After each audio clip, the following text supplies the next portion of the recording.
Live wire खबर अब तक के आज के इस अंक में आपका स्वागत है। मैं हूं आपके साथ उपमा शर्मा। खबर अब तक में आगे बढ़ने से पहले नजर डालते इस वक्त की प्रमुख सुर्खियों पर।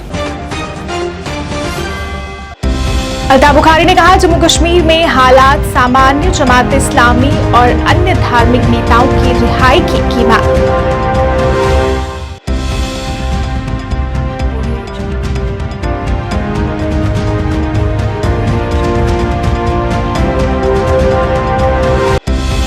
अमरनाथ यात्रा 62 दिन के होने पर व्यापारियों ने किया स्वागत, कहा कारोबार में होगा इजाफा।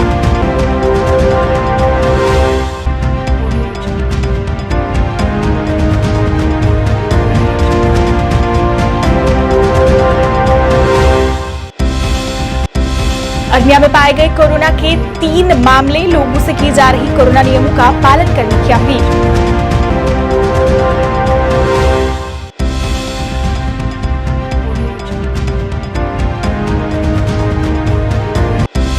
और श्रीनगर में कई डीपीएपी के प्रमुख नेताओं ने थामा अपनी पार्टी का दामन, अल्ताफ बुखारी ने किया स्वागत।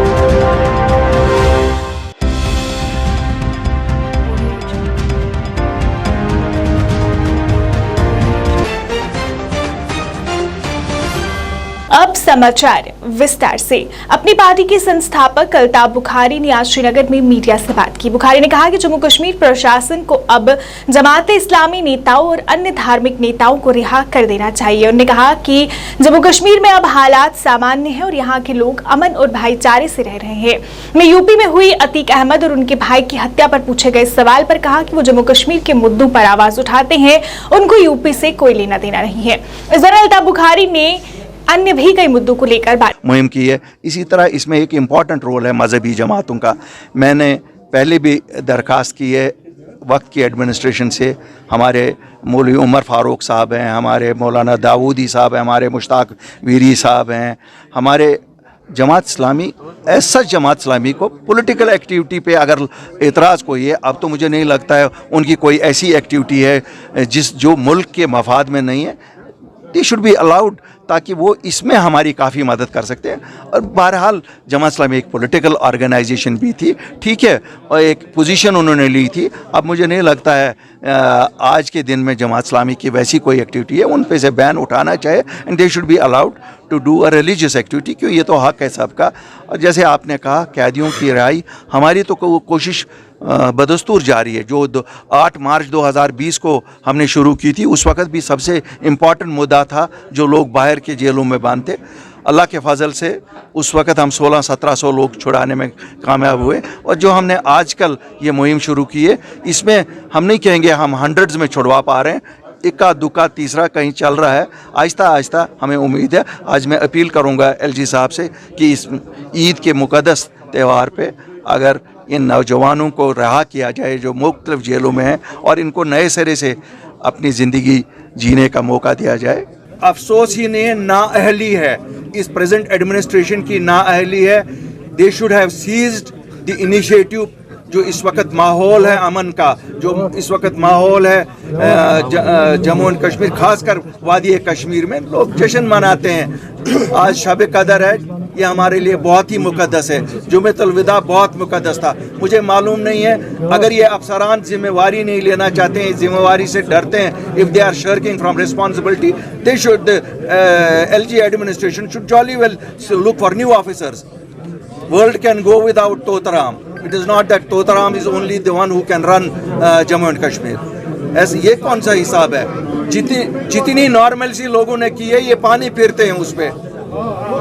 दे आर मेकिंग बिलीव आज के साहब यहाँ अभी भी कुछ गड़बड़ है। यहाँ क्या गड़बड़ है? लॉ एंड ऑर्डर है, फर्स्ट क्लास है, लोग अमन से रह रहे हैं। खिलाफ जा रहा है भाईजान, आप सब लोग आज यूपी के मुतलिक बहुत कहते हो, क्या जम्मू कश्मीर के मुतलिक आपने कहा? जम्मू कश्मीर में भी तो काफ़ी सारी चीज़ें हुई। अल्लाह का शुक्र है आज यहाँ ये ख़त्म है। हम एक नए दौर में आ गए हैं। अल्लाह करे अस गो नजर लगन कंस हमारे यहाँ ये अमन कायम रहे। बाबा बर्फानी की यात्रा की तारीख की घोषणा हो गई है। इसके साथ ही जम्मू कश्मीर में श्री बाबा अमरनाथ यात्रा की तैयारी तेज हो गई है।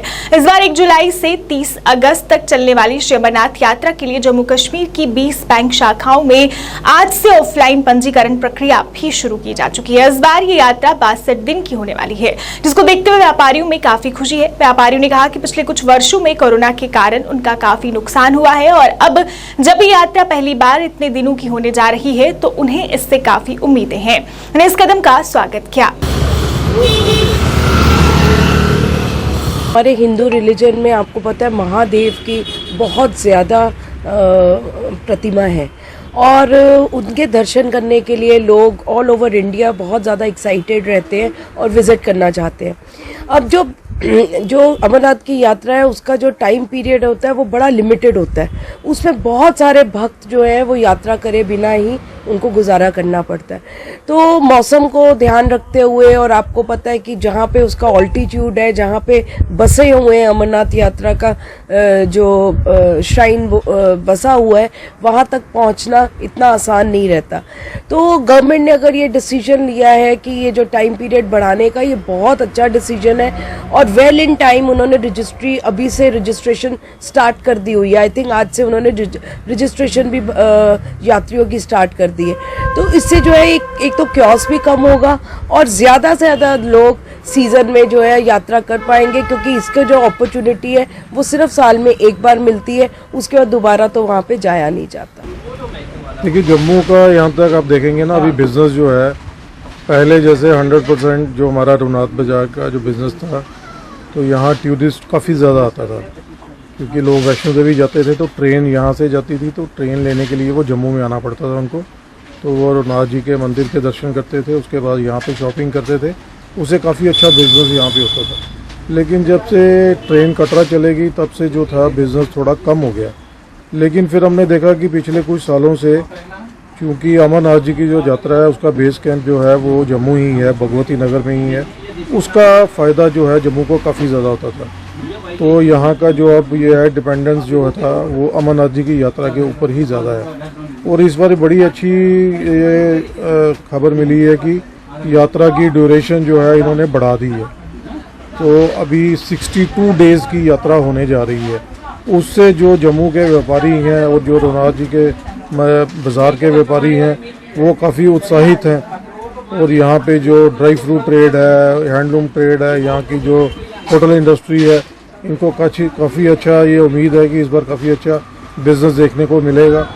और अभी सुनने को आया है कि पीछे जो हमारे जो मिनिस्टर्स हैं, सेंट्रल मिनिस्टर्स हैं, गडकरी साहब, उन्होंने विज़िट किया स्पेशली यहाँ पे, वो भी वैष्णो देवी गए थे और उन्होंने वहाँ पे अनाउंस किया है कि हम पूरा इंफ्रास्ट्रक्चर अच्छी तरह से डेवलप करेंगे और जो अमरनाथ जी की यात्रा है हम गुफा तक एक रोड बनाएंगे हम।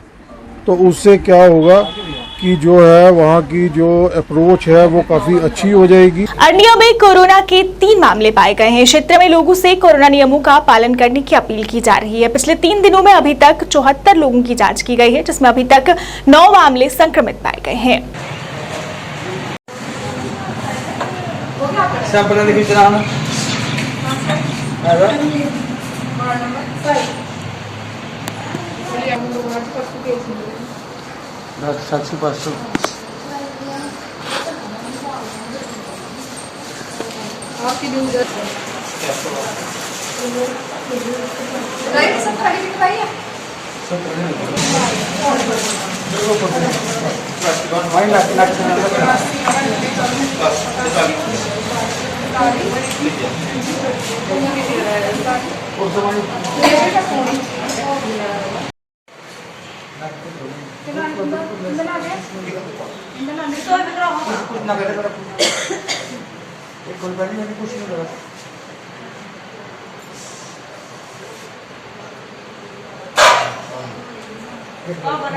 श्रीनगर के चरारा शरीफ इलाके के रहने वाले डीपीएपी के कई प्रमुख राजनीतिक कार्यकर्ता आज अपनी पार्टी में शामिल हुए। अपनी पार्टी के साथ हाथ मिलाने वालों में प्रमुख राजनीतिक कार्यकर्ता और पूर्व जिला अध्यक्ष कांग्रेस जाहिद हुसैन जान मोहम्मद इस अवसर पर इनमें शामिल हुए। इस अवसर पर कार्यक्रम आयोजित किया गया, जिसमें पार्टी के संस्थापक अल्ताफ बुखारी ने अन्य वरिष्ठ नेताओं की उपस्थिति में पार्टी में नए सदस्यों का स्वागत किया। इस अवसर पर बोलते हुए बुखारी ने उम्मीद जताई कि उनके शामिल होने से चरार शरीफ में पार्टी मजबूत होगी। आपको बता दें कि डीपीएपी से जाहिद जान का बाहर निकलना डीपीएपी के लिए एक बड़ा नुकसान और झटका है।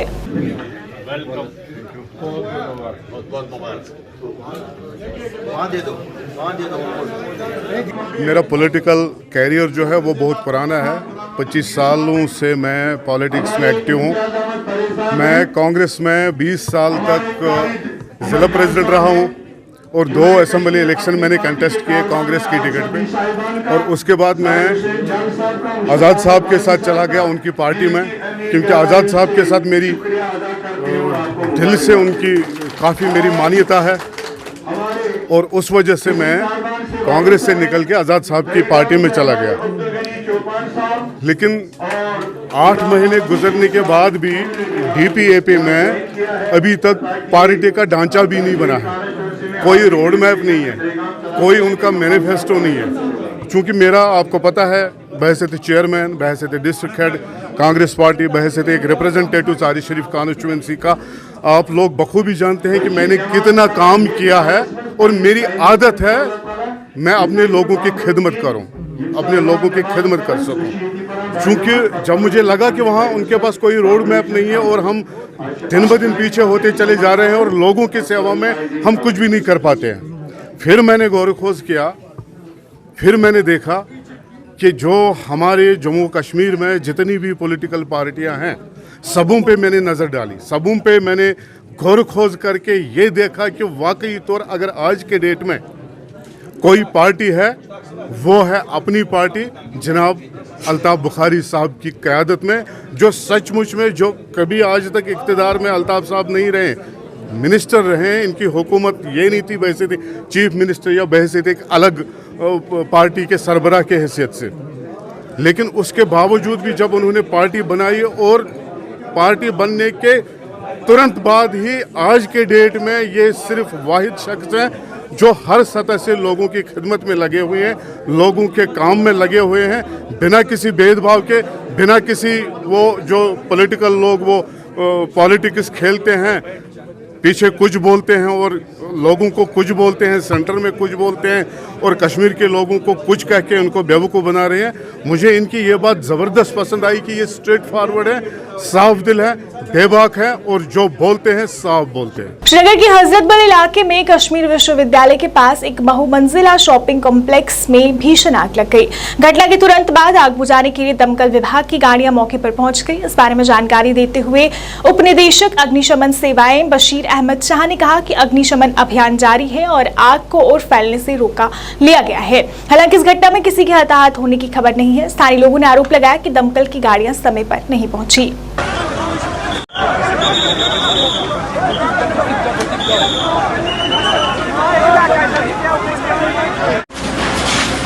कोई गाड़ी अंदर नहीं गई, कोई गाड़ी अंदर सर्विस की गाड़ियां हैं जो भी यहाँ पे खिदमत कर रही है। सब नहीं, ये गलत बात है। हजरत बल की 2 गाड़ियां हैं, बस वो आ गई, बस और कोई ना आ गई। उनका पानी खत्म हुआ, वो वहाँ पे बैठे थे। आग कहाँ से नमूदार हुई? आग तो अमीगोस के ऊपर से नमूदार हुई। हाँ जी, अमीगोस के ऊपर से आग नमूदार हुई और पूरे कॉम्प्लेक्स में फैल गई। बार बार इनको बोला उधर ले जाओ मोहल्ले में बचाने के लिए। खाली गाड़ियाँ सड़क पे है, पानी इनमें नहीं है, कुछ भी नहीं, कोई इंतजाम नहीं है, पूरा मोहल्ला अंदर जल गया। इनको बोले देखे अब दोबारा देखिए, दोबारा से आग लगी है, देख लीजिए दोबारा। वजूहत क्या हो सकती है आग लगने की, लेकिन ये इलेक्ट्रिसिटी यानी शॉर्ट सर्किट से हुआ है या एलपीजी गैस से हुआ है, ये तो बाद में हम देखेंगे, अभी असरटेन करेंगे। लेकिन जब आग लगी है तो उसके बाद कुछ ब्लास्ट हुए हैं यहाँ एलपीजी के, जिसकी वजह से ये फ़ौरन आनन फानन तमाम बिल्डिंगों में फैल गया। और क्योंकि ये कंजस्टेड एरियाज़ हैं, 3 के जो कम्प्लेक्सेस हैं ये एक साथ मिले हुए हैं, लिहाजा इनमें कोई गैप खास नहीं है, लिहाजा ये पूरे इन्वॉल्व हुए हैं। इसी के साथ जो पिछले जो रेजिडेंशियल मकान थे इसमें, तो वो भी साथ साथ ही हैं एडजेसेंट टू दीज कॉम्प्लेक्सेस, और उनका अपर पोर्शन भी इन्वॉल्व हुआ। सर हमें ये बताइए कि किस हद तक अभी तक आप आग को कंट्रोल करने में आता है? पूरा हम कंट्रोल कर चुके हैं। It has been restricted from spreading, तो लेकिन अभी टाइम लगेगा, इसमें 1 आध घंटा लगेगा अभी भी, क्योंकि अभी धुआं वगैरह है, ये तो इसमें कूलिंग इफेक्ट देना है। जब तक ये क्लियर नहीं होगा तब तक हम निकलेंगे नहीं। ईद उल फितर से पहले आवश्यक वस्तुओं की दरों की विनियमित करने में अधिकारियों की विफलता के कारण उपभोक्ताओं को कठिन समय का सामना करना पड़ रहा है। इसको लेकर श्रीनगर के उपभोक्ताओं ने कहा कि बाजार पर नजर रखने में अधिकारियों की विफलता से उनकी जेब में छेद हो रहा है। पोल्ट्री दरों में ताजा संशोधन के अनुसार चिकन की दर 130 रुपए प्रति किलोग्राम है। उपभोक्ताओं का आरोप है कि चिकन अधिक दामों में बेचा जा रहा है। उन्होंने इस और ध्यान देने की मांग की।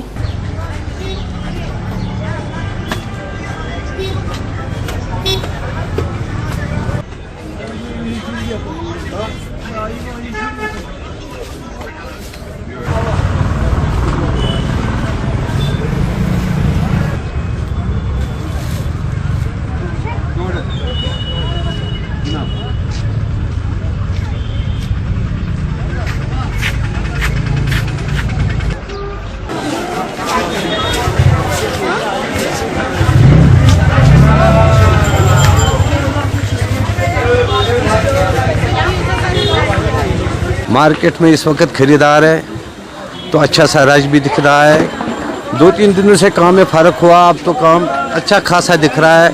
लोगों के अंदर वो जो हम चाहते थे ईद का जो वलवला अब नज़र आ रहा है, जोश खरोश नज़र आ रहा है।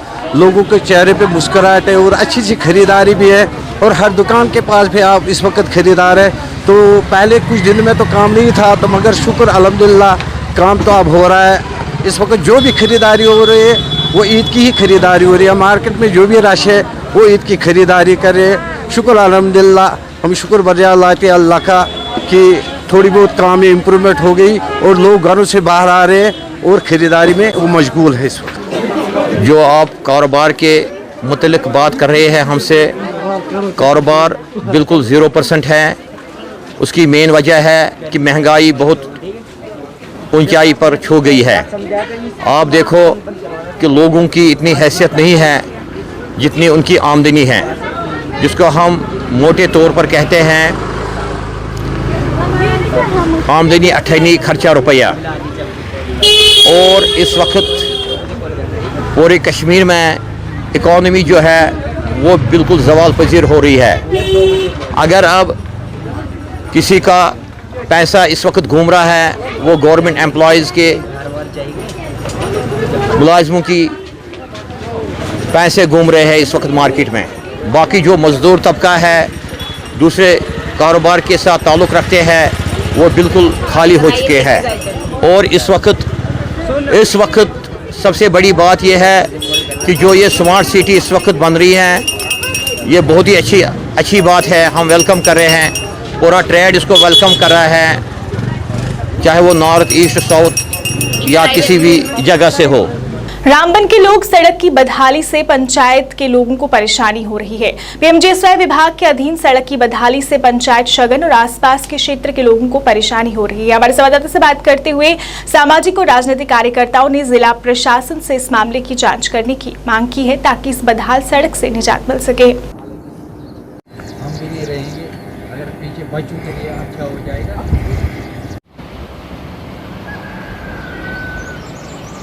दिन के बाद आराम से देख सकते हैं।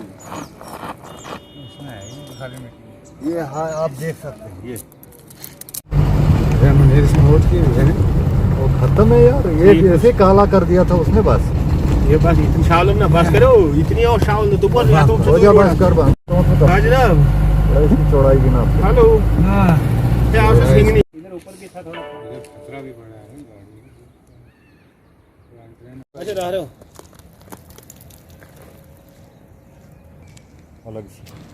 कि यहाँ पे क्या है आप देखिए। यहाँ पर सर फुस स्टेज वाला जो ठेकेदार आया, जो काटने के लिए रोड को बनाने के लिए आया, उसने इसको बना दिया बंदरों वाला रास्ता।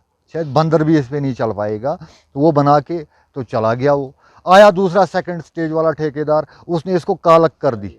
जो काला बना दिया। जैसे वो पुराने ज़माने के बच्चे जो थे वो तख्ती ले जाते थे, उस पर फिर कालक मलते थे, तो वो काली कर दी। उसी तरह से एक बूट पॉलिश टाइप की उन्होंने करके इसको यहाँ पर अपनी बिलें निकलवा के उन्होंने अपना वो पैसा निकाल के, गरीब आवाम की सुनवाई किसी ने नहीं की सर।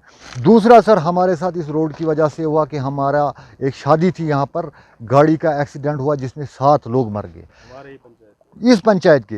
रीज़न ये रोड रहा क्योंकि इसकी जो चौड़ाई है, ब्रेड्थ जो इस रोड की है वो 9 फीट है, जहाँ ये 22 फुट होना चाहिए। जहाँ ज़मींदारों ने फॉरेस्ट डिपार्टमेंट वालों ने इनको 44 फीट दे दिया है, अलाटमेंट हो चुका है, लेकिन उन्होंने 9 फुट से ऊपर रोड को नहीं बनवाया। पहले वाला ठेकेदार है, उन्होंने बंदरू का रास्ता बनाया है, यानी कि 6 से 7 से 8 फुट रास्ता बनाया है, जिससे हमारे कुछ हादसा भी हुए यहाँ पे।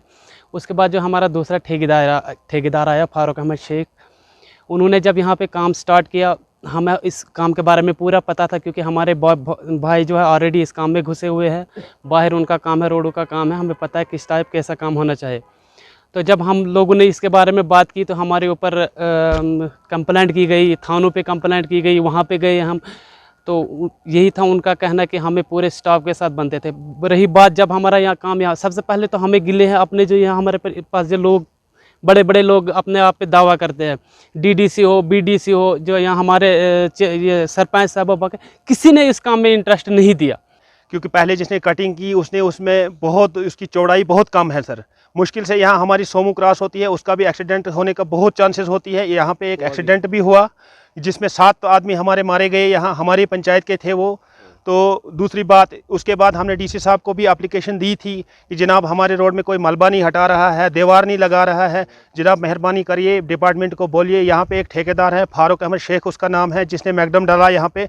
उसने खाली मोबाइल वाला मैगडम इस रोड में डाला, जो कि आप खुद देख रहे हो। आपको कुछ पिक्स दिखाएंगे हम, और खुद लीजिए इस रोड में कुछ पिक्स लीजिए, और उसमें से सारा मैगडम खत्म हो चुका है। जम्मू कश्मीर के विभिन्न सरकारी विभागों में अस्थायी रूप से काम करने वाले कर्मचारियों ने मांगों को लेकर आरसपुरा कस्बे की महात्मा गांधी पार्क में जोरदार प्रदर्शन किया और सरकार से मांग करते हुए कहा कि उनकी लंबित पड़ी मांगों को जल्द से जल्द पूरा किया जाना चाहिए। प्रदर्शन की अध्यक्षता human right council of India के राज्य चेयरमैन सनी कांचुप कर रहे थे, जबकि इस मौके पर काफी संख्या में कर्मचारी मौजूद रहे, जिन्होंने सरकार से मांग करते हुए कहा कि पिछले लंबे समय से काम कर रहे कर्मचारियों को पक्का किया जाए, SRO 64 को लागू किया जाए ताकि उनका वेतन में वृद्धि की जाए। बच्चे भूखे सोते हैं, बच्चे भूखे सोते हैं, हाय हाय करते हैं। सोटो हम सोटो हम फुल बंद जस्टिस, फुल बंद जस्टिस, फुल बंद जस्टिस, फुल बंद जस्टिस, फुल बंद जस्टिस, फुल बंद जस्टिस। इंकलाब जिंदाबाद, इंकलाब जिंदाबाद, जिंदाबाद। वर्कर चुनते जिंदाबाद, जिंदाबाद, जिंदाबाद। वर्कर चुनते जिंदाबाद, जिंदाबाद, जिंदाबाद। हमें क्या चाहिए? इंसाफ, इंसाफ के आगे झुकना पड़ेगा, इंसाफ के आगे झुकना पड़ेगा। रेगुलेशन पॉलिसी लागू करो, रेगुलेशन पॉलिसी लागू करो, रेगुलेशन पॉलिसी लागू करो। पेंडिंग वेतन रिलीज करो, रिलीज करो, रिलीज करो। पेंडिंग वेतन रिलीज करो, रिलीज करो, रिलीज करो। पेंडिंग वेतन रिलीज करो। SRO चार्ट को लागू करो, SRO चार्ट को लागू करो, SRO चार्ट को लागू करो, SRO को लागू करो। निकलो बंद मकानों से,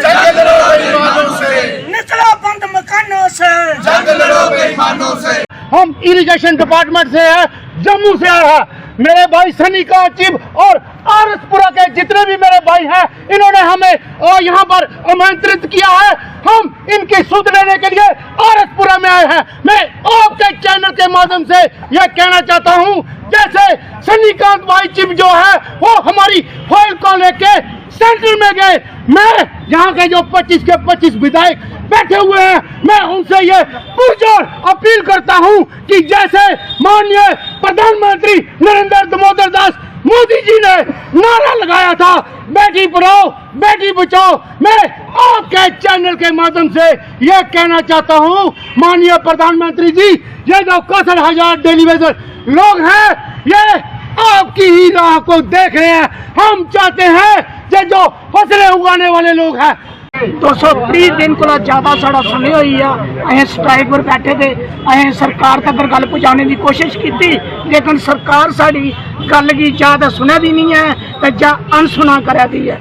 इस करिए अस सरकार अगे इयै गुहार लगाने कि साड़ी मेन डिमांड जड़ी है वो है रेगुलाइजेशन पॉलिसी अंडर SRO 64, और दूसरी डिमांड जड़ी है साड़ा कुछ मतलब अर्नर वेजेस है जी पेंडिंग वेजेस जिसी साड़ी सरकार आखती है वो अर्नर वेजेस साड़ी 32 महीने को लई है तो 7 साल तक पेंडिंग पे दी है, 72 महीने तक पेंडिंग पे दी है। तो अस सरकार अगे इयै गुहार लगा दे कि साड़ी जी रेगुलाइजेशन पॉलिसी है वो जल्दी को जल्दी सानू दी जा, नहीं तो आने वाला समय जरा हूँ गर्मी का सीजन जिस वेले हूँ लोग पनीरियां रानियां स्टार्ट करी ओड़नियां ने, तो जिस वेले पनीरियां तैयार होंगन तो फिर असें क्या करना। पिछले 25-30 साल से हमारे all daily visits all department यानी कि 47 डिपार्टमेंट जम्मू कश्मीर के अंदर जो भी डिपार्टमेंट आता है वो सब डेली विजिटों की जो लड़ाई है काफ़ी लंबे समय से जम्मू कश्मीर के अंदर जो है वो लड़ी जा रही है। हर जगह पे हर ऑफिस के बाहर धरना और प्रदर्शन जो है वो किया जा रहा है, लेकिन हमारी सरकारें जो है अंधी गूंगी बह रही। यानी कि हमें आश्वासन था कि शायद LG एडमिनिस्ट्रेशन जो है हमारे जम्मू कश्मीर के लोगों की जो समस्या वो सुनेंगे। हमें आशा थी कि चीफ सेक्रेटरी भी हमारी जो बात सुन के जो है हमारे गरीबों की, जो हमारे दूर दराज के लोग जो बेचारे प्रॉपर ड्यूटी पे किस तरीके से आते हैं, 24-24 घंटे ड्यूटी भी देते हैं, नौकरी भी करते हैं और जम्मू कश्मीर के अंदर 80% डेली जो है वो काम करते हैं, लेकिन वेतन उनका जो है बिहार से जो आए हुए बिहार जो जहाँ जम्मू कश्मीर में काम करते हैं उससे भी कम मिलता है। ये शर्मनाक चीज है हमारे जम्मू कश्मीर के पूरे आवाम के लिए और हमारे एडमिनिस्ट्रेशन के लिए। और मैं चाहता हूँ, मैं Sunny Kanchi human council of India जेल के यूटी चेयरमैन, राष्ट्रीय हिंदू कल्याण संगठन स्टेट प्रेसिडेंट होने के नाते आज मुझे जम्मू डिवीजन और आरसपुरा डिवीजन ने आमंत्रित किया है। आरसपुरा के अंदर एक मीटिंग का ऑर्गेनाइज किया है, जिसके चलते आज मीटिंग के अंदर हमारी आगे की रणनीतियां जो है वो तैयार होंगी और आने वाले दिनों में हर तहसील में हर डिस्ट्रिक्ट में हमारी जो अपनी संघर्ष की जो लड़ाई है वो अब रोडों पे होगी। Member national commission for minorities government of India Saeed Shahzadi ने आज जम्मू में पत्रकार वार्ता का आयोजन किया। इस अवसर पर उन्होंने कई मुद्दों को लेकर बात की। आइए देखते हैं। जम्मू का हमारे 2 दिन का दौरा था और कल कुछ माइनॉरिटीज़ लोगों से मिला था। उसके बाद हमारा ऑफिशियल मीटिंग आज हुआ है सेक्रेटरीट में। तो ज़्यादा बताने के लिए तो कुछ नहीं है, क्योंकि एक्चुअली थोड़ा मिसकम्युनिकेशन भी हुआ था, क्योंकि चीफ सेक्रेटरी को भी लिखा था। चीफ सेक्रेटरी तो आ नहीं पाए मीटिंग में, लेकिन बाकी के डिपार्टमेंट आए थे और सारे डिपार्टमेंट को कुछ अभी थोड़ा इंफॉर्मेशन नहीं था, तो बता दिया है उनको। दोबारा जब हमारी मीटिंग होंगी तो सभी डिपार्टमेंट्स को बुलाया जाए, क्योंकि ख़ास करके यहाँ पर सोशल वेलफेयर डिपार्टमेंट ही माइनॉरिटी डिपार्टमेंट को इंक्लूडिंग सोशल वेलफेयर डिपार्टमेंट में है, तो पूरा फंडिंग वगैरह यही देख रहे हैं। तो हमारे यहाँ से खास करके PMJV के जो प्रधानमंत्री जन विकास कार्यक्रम हैं उसके लिए प्रोजेक्ट के प्रपोजल नहीं गए हैं। तो यहाँ पर मैंने अभी बात की थी, हमारे जो सोशल वेलफेयर सेक्रेटरी आए थे तो उन्होंने कहा कि आप भेजेंगे, तो वहीं पर भी हम होम मिनिस्ट्री को लिखेंगे कि तुरंत ये जो प्रधानमंत्री जन विकास कार्यक्रम है, जो 15 पॉइंट प्रोग्राम है, उनके प्रपोजल्स जो भी मदरसा मॉडर्नाइजेशन है उसमें जो एजुकेशन जो pre matric post matric scholarships है, उसके अलावा सेल्फ एम्प्लॉयमेंट की स्कीम्स है, स्किल डेवलपमेंट सेंटर्स है और इंफ्रास्ट्रक्चर है, लाइवलीहुड मिशन है, ये पूरा 15 पॉइंट प्रोग्राम में आते हैं। तो इसके लिए यहाँ से प्रपोजल भेजा जाए तो हम भी वहाँ केंद्र को लिखेंगे कि इसको तुरंत सैंक्शन करें।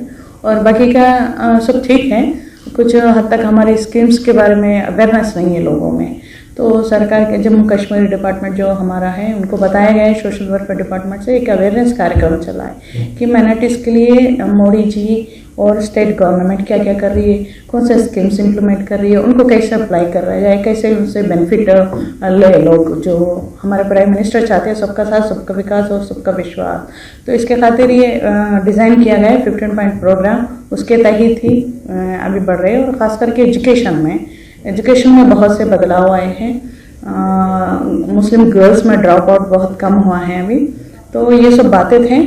तो हमने कुछ पॉइंट्स थे बताए हैं डिपार्टमेंट को कि चीफ सेक्रेटरी को लेके जो 15 पॉइंट प्रोग्राम की मीटिंग है जिसका हर डिस्ट्रिक्ट में होना चाहिए और हर डिस्ट्रिक्ट में उसके चेयरमैन कलेक्टर होते हैं, लोकल एसपी उसमें मेंबर होते हैं, लोकल एमपी एमएलए जो पॉलिटिकल होते हैं और 2 रिलीजियस लीडर सोशल वर्कर होते हैं। तो ये सब स्ट्रक्चर के साथ हर डिस्ट्रिक्ट कलेक्टर के लेटर लिखे हमारे चीफ सेक्रेटरी बताया गया कि हर 3 महीने में एक बार जो 15 पॉइंट प्रोग्राम की मीटिंग हो, ताकि जो प्रधानमंत्री जन विकास कार्यक्रम है इस पे अगर रिव्यू मीटिंग करेंगे तो किधर किधर हमको कौन से स्कीम्स इम्प्लीमेंटेशन हो रहे हैं, कहाँ पर कमी है, कौन सा माइनॉरिटी कॉन्सेंट्रेट एरिया से वगैरह, इस विषय पर चर्चा। रविवार सोमवार की दरमियानी रात को वन अधिकारियों ने रजवार के वाडीपुरा में एक वाहन के साथ अवैध लकड़ी जब्त की। अधिकारियों के अनुसार ये वाहन अवैध लकड़ी की फेरी लगा रहा था और विशिष्ट इनपुट पर वाहन को जब्त कर लिया। अधिकारियों द्वारा लंगेट मुख्यालय से ले जाया गया। लकड़ियों की जब्ती डीएफओ लंगेट अब्दुल हमीद मल्ला के निर्देश पर संभव हुई।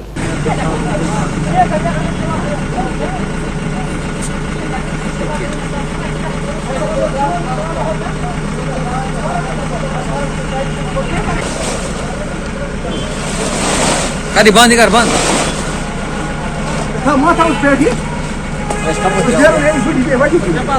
करता यार